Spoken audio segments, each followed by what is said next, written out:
YSRCP party మాజీ మంత్రి అయిన సిదిరి అప్పలరాజు గారి కొడుకు ఒక యాక్సిడెంట్ చేస్తే జగన్మోహన్ రెడ్డి గారు ఏమని మాట్లాడుతున్నారు చూడండి ఒకసారి.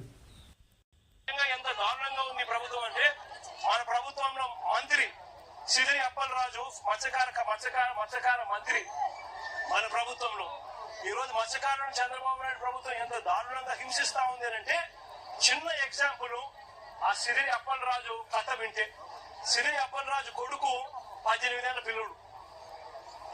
సిదిరి అప్పలరాజు డాక్టర్, పలాస ఎమ్మెల్యే, మంత్రి, ఫిషింగ్ మంత్రి మన ప్రభుత్వంలో. సిదిరి అప్పలరాజు కొడుకు 18 ఏళ్ల పిల్లోడు బైకు తోలుతా ఉండి, కర్మవశాత్తు బైకు తోలుతా ఉండి ఎవరిలో గుద్ది బైకు తోలుతా ఉండి ఒక మనిషి చనిపోయాడు. యాక్సిడెంట్లు అవుతా ఉంటాయి, చేసింది నేను కరెక్ట్ అని నేను చెప్పను. బట్ ఆ పిల్లోడు 18 ఏళ్ల పిల్లోడు బైక్ తోలుతా ఉండి ఆ పిల్లోడికి ఏం తెలుస్తుంది? ఒకసారి జరుగుతాయి. జరిగినప్పుడు నువ్వేం చేస్తా ఉన్నావు?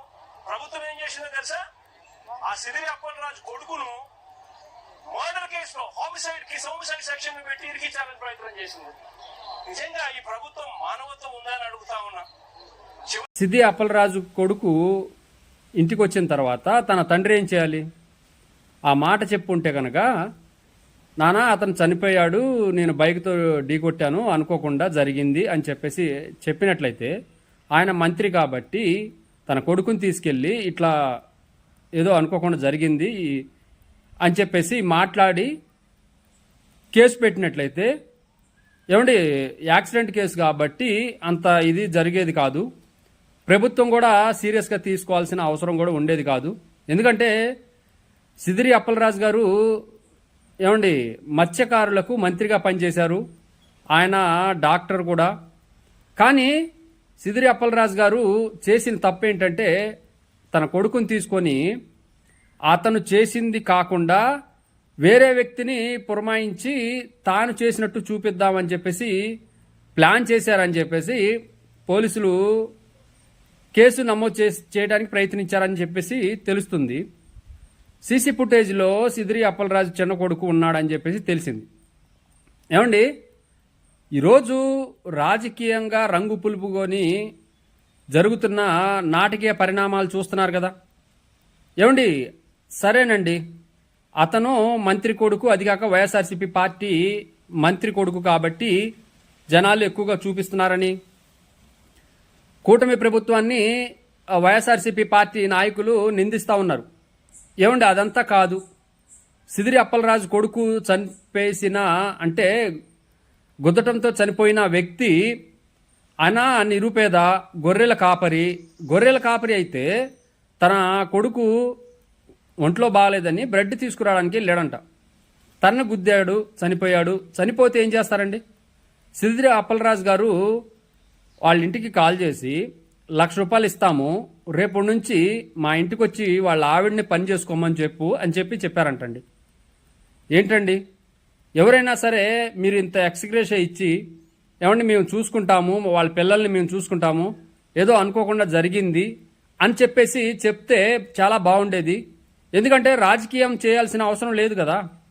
ఎందుకంటే మీ బాధ్యతలన్నీ చూసుకుంటామండి, చదివిస్తాము పిల్లల్ని అని హుందాగా మాట్లాడినట్టే చాలా బాగుండేది.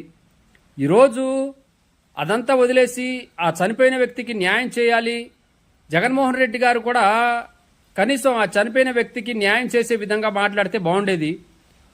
వాళ్ళ చేత కొంత అమౌంట్ ఇప్పించి ఆ పార్టీ ఫండ్ తరపున పార్టీ ఫండ్ కూడా ఇచ్చినట్లయితే, ఇప్పుడు సిదిరి అప్పలరాజు కొడుకు గుద్ది చంపేసిన తన కుటుంబానికి ఎంతో కొంత ఒక 20 లక్షల 25 లక్షల అనేది ఇచ్చి, పార్టీ ఫండ్ కొంత ఇచ్చి, ఏమండి ఇలా తప్పు జరిగింది మేము చూసుకుంటామని చెప్పినట్లయితే హుందాగా ఉండేది, ఒక మంత్రిగా మంచి పేరు ఉండేది. ఏమండి ఈరోజు ఏమంటున్నారు? మీరు సిద్ది అప్పలరాజు గారు ఏంటి పేదల పార్టీ పెన్నిడిది, ఆయన మంత్రిగా పనిచేశారు, ఆయన సక్సెస్ని ఓర్వలేకపోతున్నారు. ఏమండి చనిపోయిన దగ్గర కూడా రాజకీయాలు ఉపయోగిస్తున్నారు అని మాట్లాడుతున్నారు. ఇప్పుడు అక్కడ పేద కుటుంబంలో మనిషి చనిపోయాడండి, ఆయన గురించి ఎవరు మాట్లాడలేదు. ఎంతసేపటికి సిదిరి అప్పలరాజు గారిని అరెస్ట్ చేశారు, అన్యాయం, ముఖ్యమంత్రి గారు డౌన్ అని ప్రచారం చేస్తున్నారు. ఇది ఎంతవరకు న్యాయం మీరు చెప్పండి. ఒక్కసారి ఈ వీడియో చూడండి, మీకు తెలుస్తుంది. ఆయుధంగా మార్చుకునే స్థాయికి చంద్రబాబు ప్రభుత్వం దిగజారిపోయిందని వైఎస్ఆర్సీపీ అధినేత మాజీ సీఎం వైఎస్ జగన్ మండిపడ్డారు. ఉత్తరాంధ్రకు చెందిన బీసీ నాయకుడు మాజీ మంత్రి సీదిరి అప్పలరాజు కుమారుడిపై రోడ్డు ప్రమాదానికి సంబంధించిన సెక్షన్లకు బదులుగా హత్యా నేరం అభియోగాలు మోపి అరెస్ట్ చేయడం, ఆ తర్వాత ఆయన తండ్రి సీదిరి అప్పలరాజును కూడా అరెస్ట్ చేయడం రాజకీయ వేధింపులకు పరాకాష్ట అని పేర్కొన్నారు. ఈ మేరకు YS Jagan social media X లో పోస్ట్ చేశారు. మాజీ మంత్రి సీదిరి అప్పలరాజు కుమారుడు 18 ఏళ్ల పిల్లాడు బైక్ నడుపుతూ పొరపాటున రోడ్డు ప్రమాదానికి కారకుడయ్యారన్న ఆరోపణలపై యాక్సిడెంట్ కు సంబంధించిన సెక్షన్లు కాకుండా ఏకంగా హత్యా నేరం అభియోగాలు మోపి అరెస్ట్ చేసి రిమాండ్ కు పంపారని మండిపడ్డారు. ఇప్పుడు అతని తండ్రి అప్పలరాజును కూడా అరెస్ట్ చేయడం చూస్తే ఒక వైఎస్ఆర్సీపీ నాయకుడి కుటుంబాన్ని రాజకీయంగా వేధించడమే చంద్రబాబు లక్ష్యంగా మారిందన్నారు. సీదిరి అప్పలరాజు చేసిన అసలు తప్పేమిటని ప్రశ్నించారు వైఎస్ జగన్. చంద్రబాబు ప్రభుత్వ అరాచకాలను ప్రశ్నించడమా, పలాస ప్రజల తరపున నిలబట్టమా, ఒక డాక్టర్ గా మంచి పేరు సంపాదించి సేవ చేయటమా అని కూటమి సర్కార్ను నిలదీశారు వైఎస్ఆర్సీపీ అధినేత. చంద్రబాబు తన రాజకీయ ఎజెండాను ఎల్లో మీడియాతో రాయించడం, ఆ తర్వాత పోలీసులు దాన్ని కేసుగా మార్చడం, రాష్ట్రంలో అమలవుతున్న కొత్త చట్ట వ్యవస్థ ఇదేనంటూ ఫైర్ అయ్యారు. టీడీపీ నాయకులు, మంత్రులు, వారి కుటుంబ సభ్యులు, అనుచరుల వల్ల జరిగిన రోడ్డు ప్రమాదాలన్నింటికీ ఇదే వర్తింపజేస్తారా అని ప్రశ్నించారు. టీడీపీ నాయకుడి కుటుంబ సభ్యుడు వాహనం నడుపుతూ ప్రమాదం చేశాడన్న ఆరోపణలు వస్తే మరి ఆ మనిషిని, వారి కుటుంబంలోని ఇతర సభ్యులను కూడా ఇలాగే అరెస్ట్ చేస్తారా అని ప్రశ్నించారు. ప్రభుత్వ వైఫల్యాలు, అవినీతి, ప్రజా వ్యతిరేక నిర్ణయాలను ప్రశ్నిస్తున్న నాయకులను కేసుల్లో ఇరికించి వారి గొంతుకులను నొక్కాలన్నదే ఈ అరెస్టుల వెనుక కనిపిస్తున్న కుట్ర అంటూ పోస్ట్ చేశారు.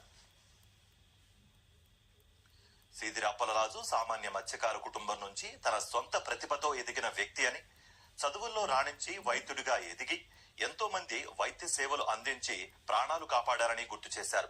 వైఎస్ఆర్సీపీ తరఫున ప్రజల ఆశీర్వాదంతో ఎమ్మెల్యేగా ఎన్నికై మంత్రిగా ప్రజలకు సేవలందించారని గుర్తు చేశారు. అలాంటి వ్యక్తిని తప్పుడు అభియోగాలతో నేరస్తుడిగా చిత్రీకరించాలని చూడటం అత్యంత దుర్మార్గం అన్నారు.